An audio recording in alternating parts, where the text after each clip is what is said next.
Kuntilanak. Si wanita berbaju putih dengan rambut terurai memang bikin bulu kuduk berdiri.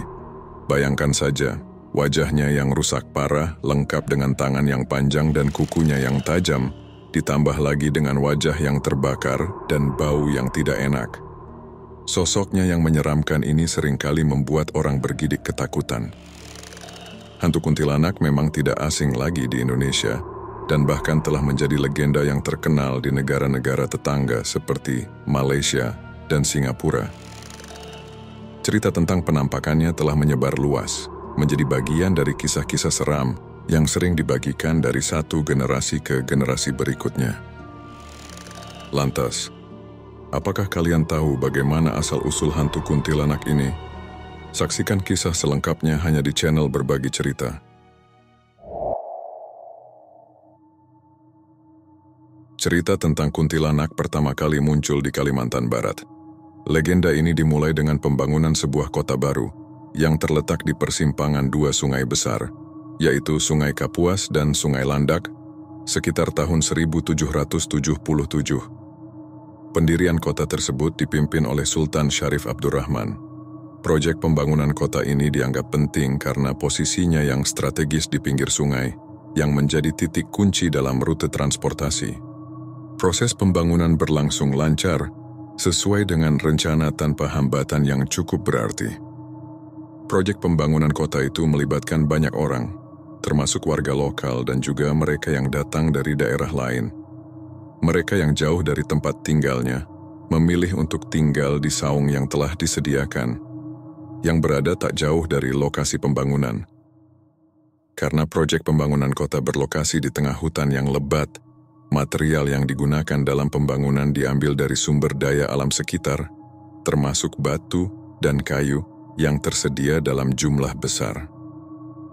Pada suatu hari, ketika para pekerja akan menebang pohon-pohon di dekat sungai untuk bahan pembangunan, tiba-tiba muncul suara melengking aneh dari atas pohon yang menjulang tinggi.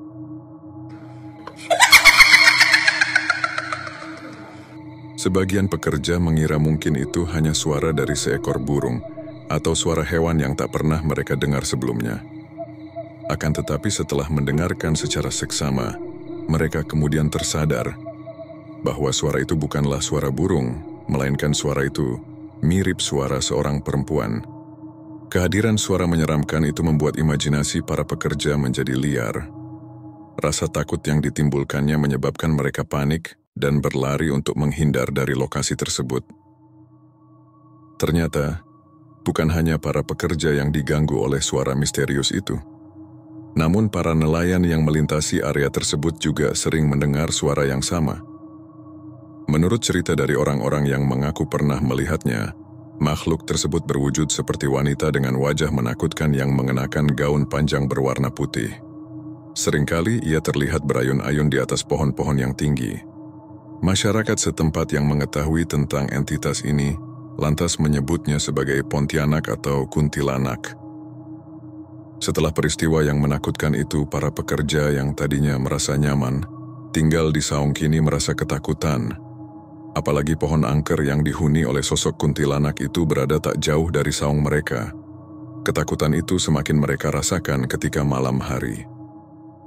Hal itu membuat mereka kesulitan untuk tidur, karena suara kuntilanak tersebut seolah-olah masih bergema di telinga mereka. Dan memang, ketika mereka mulai terlelap, suara kuntilanak yang menyeramkan itu muncul, seolah-olah terbang mengelilingi saung mereka. Suara-suara itu bukan hanya satu, tetapi banyak, seakan-akan ada segerombolan kuntilanak yang mengelilingi mereka. Kejadian itu hampir setiap hari mereka alami. Beberapa pekerja bahkan mengklaim bahwa kuntilanak itu sering muncul, terutama saat mereka pergi ke toilet di malam hari. Kabar tentang gangguan hantu kuntilanak yang seringkali menghantui para pekerja dan orang-orang yang sedang berlayar di sungai kemudian sampai ke telinga Sultan Syarif Abdurrahman. Sultan Syarif Abdurrahman yang mendengar kabar itu pun kemudian memutuskan untuk mengusir kuntilanak itu karena dianggap sebagai roh jahat yang sering mengganggu masyarakat dan mengganggu proses berjalannya pembangunan kota di sana. Warga desa bersama Sultan Syarif Abdurrahman kemudian menyiapkan meriam dan membawanya ke tepi sungai untuk menembaki sosok kuntilanak itu. Setibanya di sana, mereka menembakkan meriam tersebut ke arah pohon tempat kuntilanak berada. Setelah serangan meriam itu, ternyata tembakan meriam yang suaranya sangat kencang itu berhasil menakuti para kuntilanak. Kuntilanak-kuntilanak tersebut langsung bubar dan meninggalkan pohon yang telah mereka huni. Setelah berhasil mengusir kuntilanak, pohon yang menjadi tempat tinggal mereka ditebang dan kayunya digunakan untuk membangun Masjid Agung, yang kemudian dinamakan Masjid Agung Sultan Abdurrahman. Berdasarkan peristiwa serangan kuntilanak yang terjadi selama pembangunan, akhirnya kota tersebut diberi nama Pontianak. Nama Pontianak merupakan singkatan dari perempuan mati beranak. Namun, ada juga yang menceritakan bahwa sebenarnya suara kuntilanak tersebut berasal dari kumpulan perompak yang bersembunyi di dalam hutan agar tidak diketahui oleh siapapun.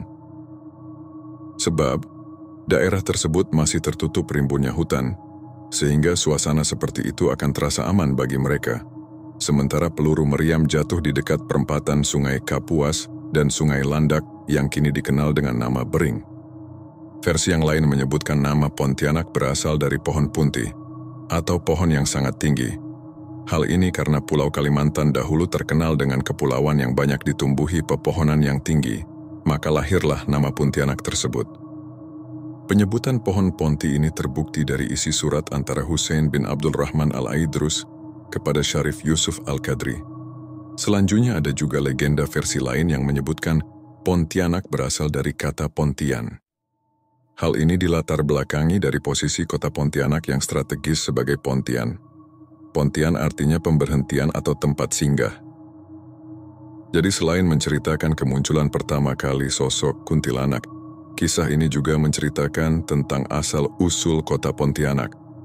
Begitulah mengapa salah satu kota di Kalimantan Barat itu diberi nama Pontianak.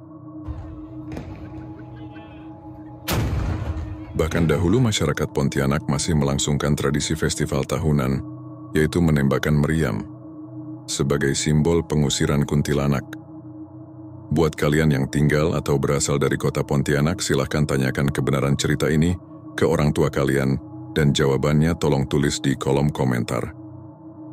Selain kisah tersebut, rupanya ada kisah lain dengan versi yang berbeda terkait asal-usul hantu kuntilanak ini.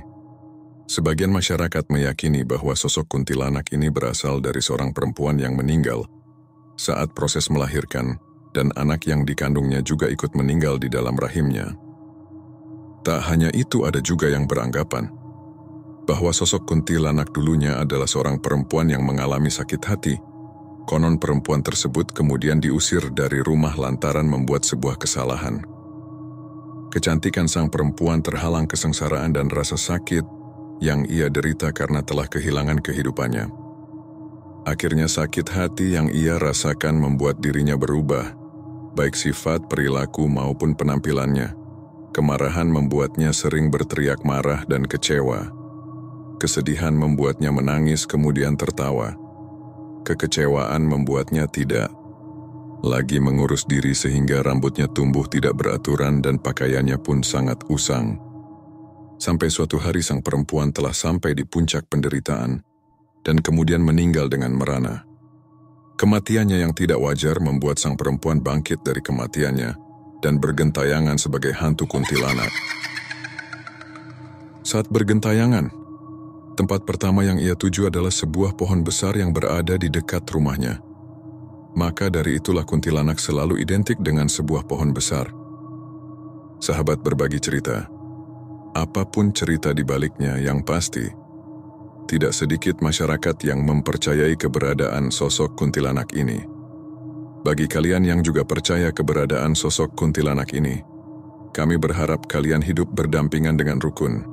Memang tidak mudah untuk dapat melihatnya, tapi kehadirannya mungkin dapat kalian rasakan. Bisa jadi dia sedang menatapmu dari balik jendela atau bahkan dia ikut menonton video ini di sampingmu.